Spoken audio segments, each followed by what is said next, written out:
All right, so hi, welcome everybody. It's 10 o'clock. Rabbi Kleinbaum is not here because she is down in Washington, D.C. supporting her wife as she gives a national address of national importance about reopening schools for the fall. Thank goodness. We are going to be doing a play and then we're going to break into Chavruta to study Psalm 22 together off of the Levy translation. I asked the rabbi, no particular lens that you should be looking at it through, although I will show a picture which gives one lens that you might consider. We'll do that for 25 minutes. It's a long psalm, and then we will 25 minutes, and then we will come back for a report out. So let me cue up what Simon suggested that we play. This is not it. Hold on. Hold on. Where is it? Hold on a second. Keep talking amongst yourselves for just a minute.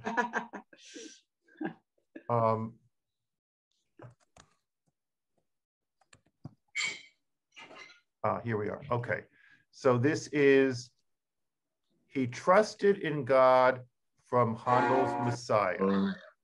And let me see if I can get the, do I have a research assistant who can find the lyrics for Handel's Messiah, he trusted in God, and just put them into chat? I see Annika just lean down. So anyone who can do that, that would be terrific. And I will screen share, he trusted in God from Handel's Messiah. Whoops, let me do it with the right sound.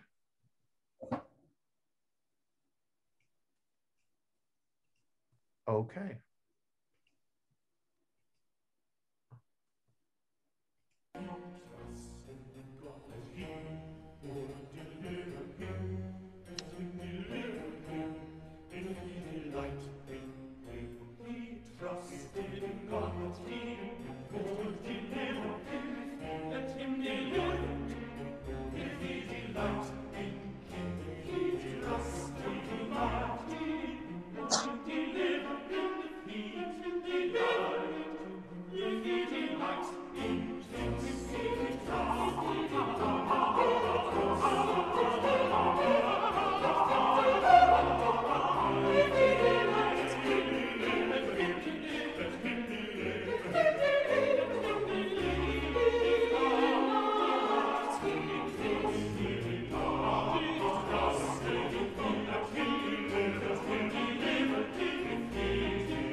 All right, a spirited play-in. For extra credit, what is the single largest source of text for Handel's Messiah? What? Who laughed? The single largest text is Isaiah, the prophet Isaiah. When you look at the libretto of Handel's Messiah, and certainly the first portion, and all of those things that seem to foretell the coming of Christ, are actually from Isaiah 400 years before the actual coming of Christ, which leads me to the tiny little hint that I'm going to post here about something you might be considering, if I can find this, as we go through the Psalm today. Okay, so here is a picture, and this will probably be more familiar to those with either a Christian upbringing or a Christian education. But here is a picture. Can someone perhaps with a Christian upbringing raise their hand and tell me what this picture is? Okay, Jack Neiman, what is this picture? Jack, you're muted. You're still muted, Jack. Well, good. You know, we had that in, okay, you can see the people with the helmets are like the soldiers and the Roman soldiers, and then probably in the middle is the Jesus, and on the other two are the other two convicts. And what are the soldiers doing? Do you know? They're casting lots for his clothes. Okay, that's all we need to know. So the soldiers are casting lots for Jesus's clothes as he dies on the cross, right? Yeah. All right. From Christian iconography and Christian scripture. So yes, we refer to Jesus as Jesus, not Christ. That is correct, Sarah. A good Jew refers to him by his historical name, Jesus, not Christ, which means the anointed one. Tasha, we are ready for 25 minutes in Chavruta. Okay. Welcome back to the lobby. Everyone get a cup of coffee, a croissant before we sit down.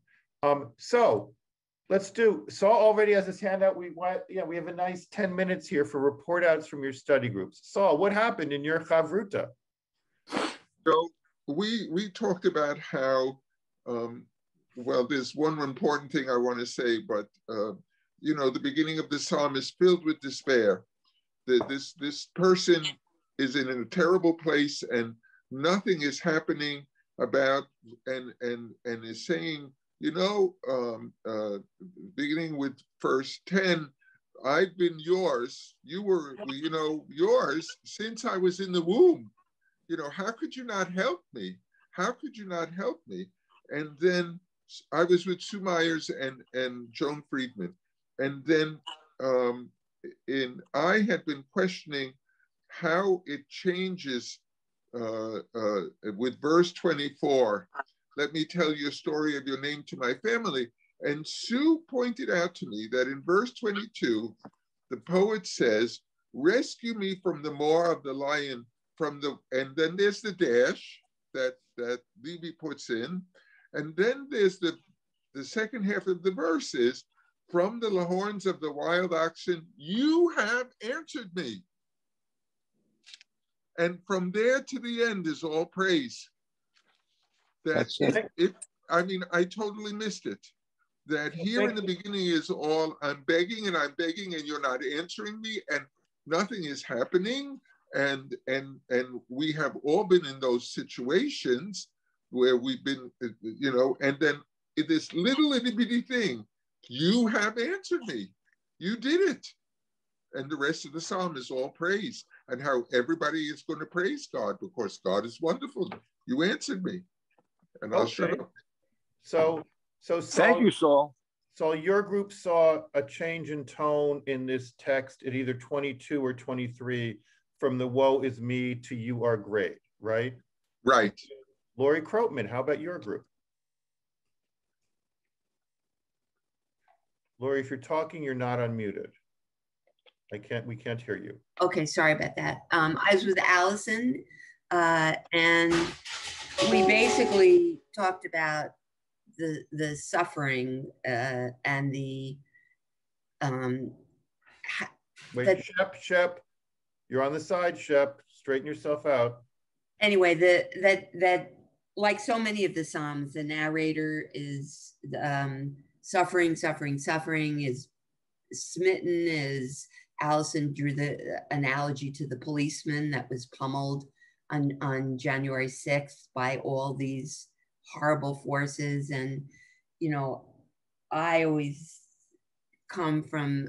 I look at the internal forces that are beating on us, but what happens when there are external forces too? Or we talked about when you're sick and you're really feeling awful and you can't get out of that place of suffering because the physicalness just obliterates any other, it prevents you from being in the moment and loving and appreciating the moment. So that's where we went.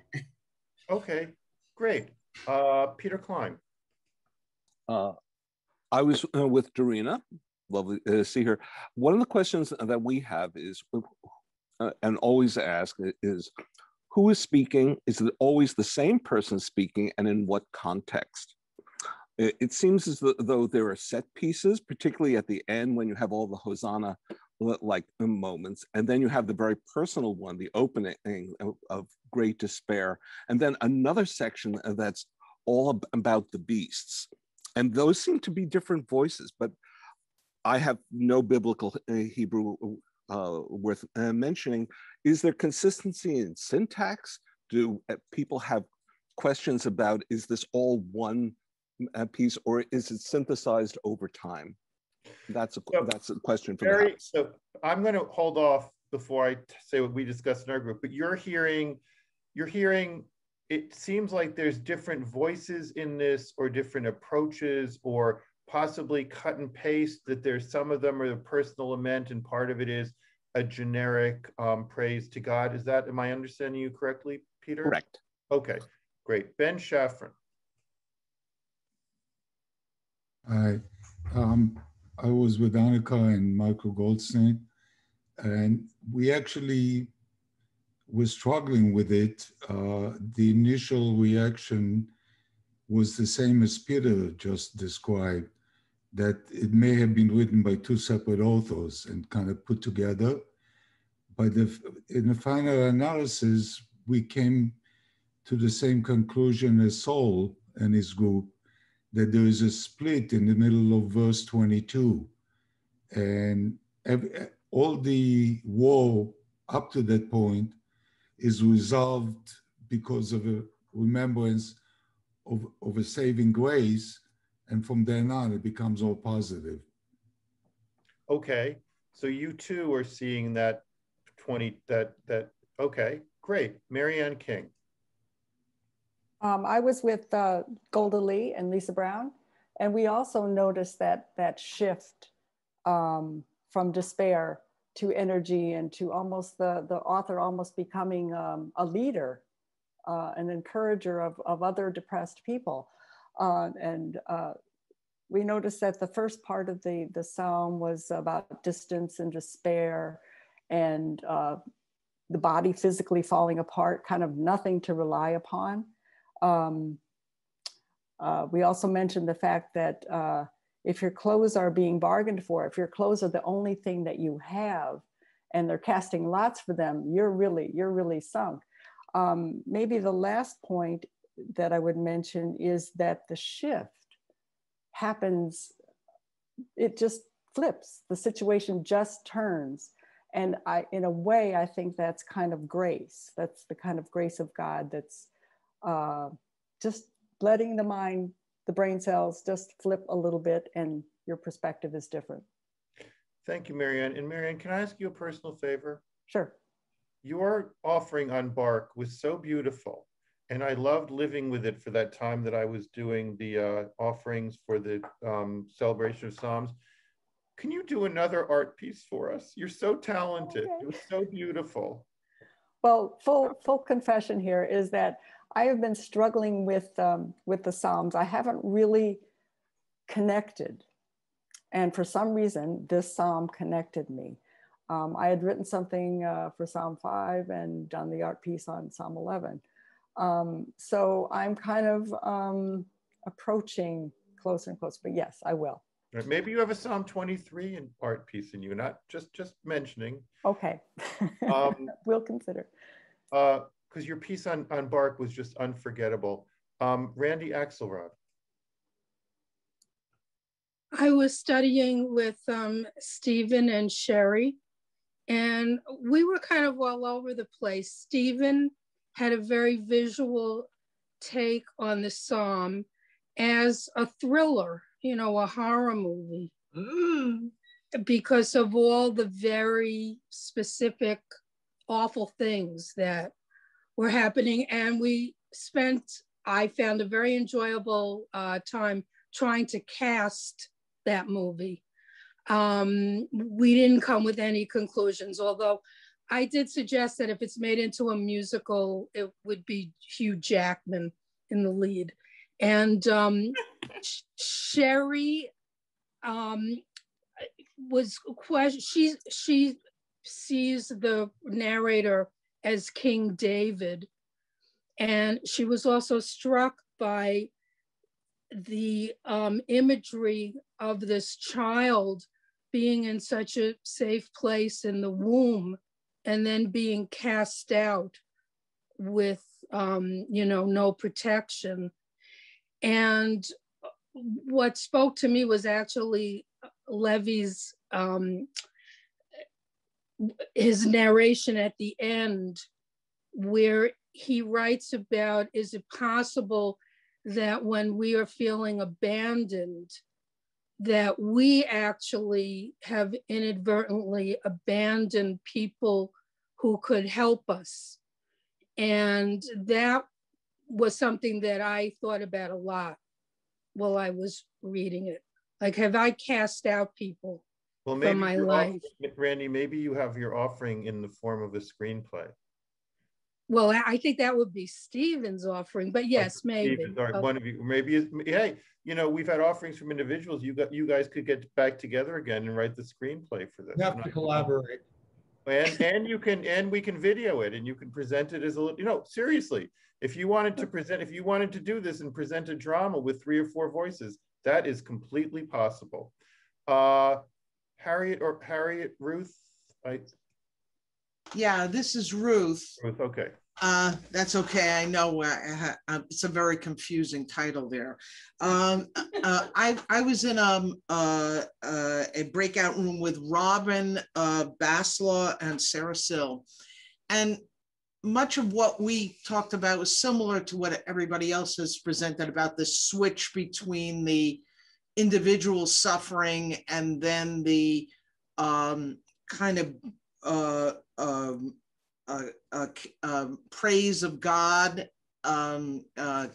section. Right. And but I think we were looking at it from our own personal viewpoint.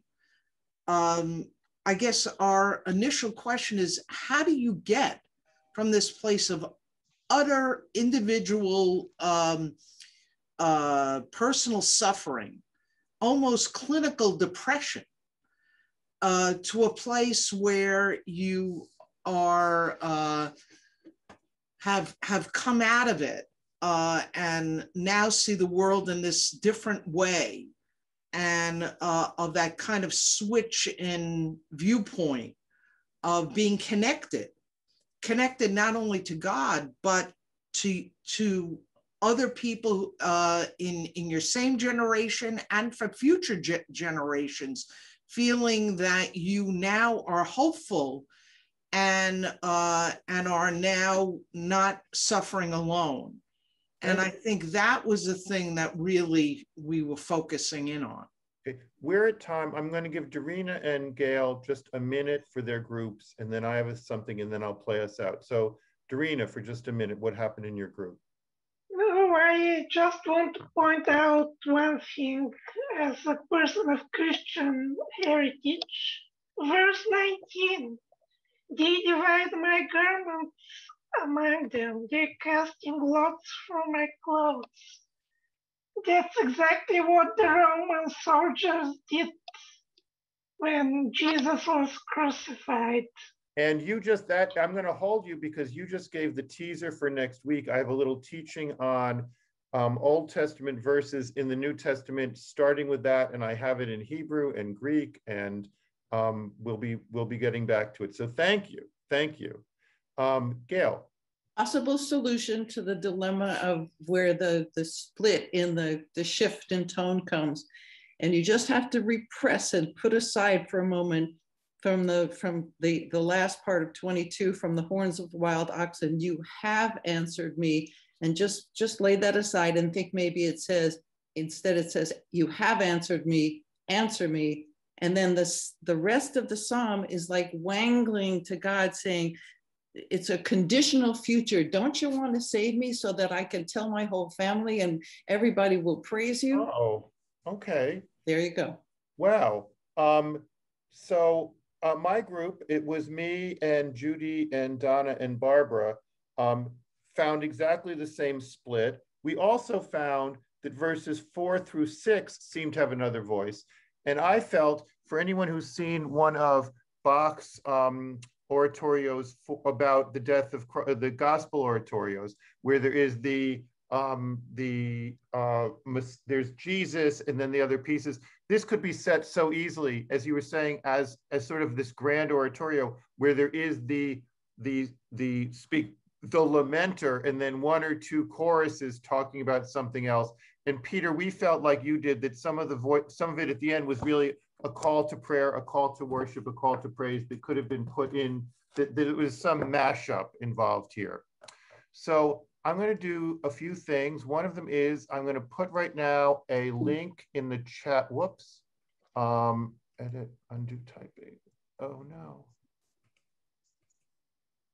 A link to Randy's speech, which is happening in 10 minutes for those who want to watch it. You just have to register and then you will get a link, I believe. That's it. We have a very pretty play out, but okay, so this is Thursday. We have no class on Friday. We will be broadcasting Shabbat services tomorrow night from the sanctuary.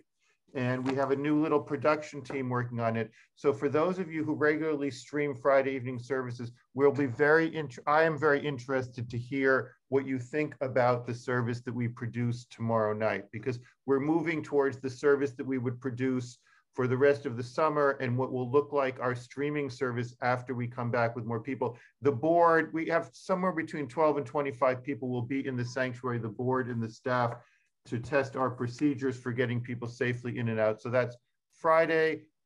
Look at the schedule. We have Shavuot study on Sunday night and you have to register for it. Our Shavuot services with the Yizkor are on Tuesday morning. I wish you all an early Shabbat Shalom. And I have a very pretty play out that was suggested by someone. It is a Russian version, I believe. It is Psalm 22, the Trinity Cathedral Choir of the city. I'll put this in chat, the city of Saratov. As you wish, you can, hold on a second. Sorry. Oops. Hold on. Okay. I have it playing twice here, 3 times. All right. I'm going to share this. If you would like to step out, you can. If you'd like to stay for the music, you are welcome to. View, exit full screen. Sometimes I feel like I'm playing the organ here with all these different things. Did I lose it?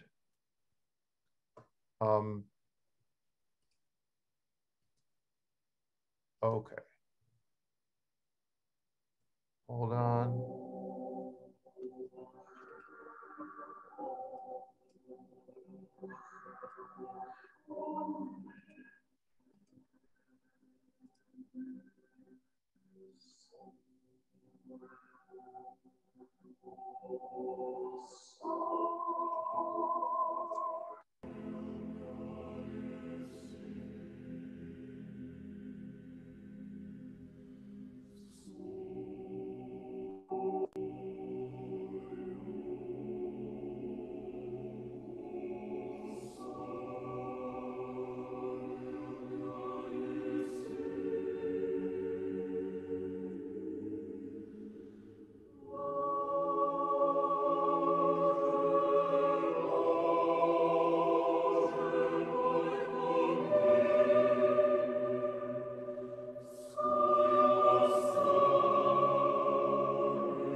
So Darina, what did it say?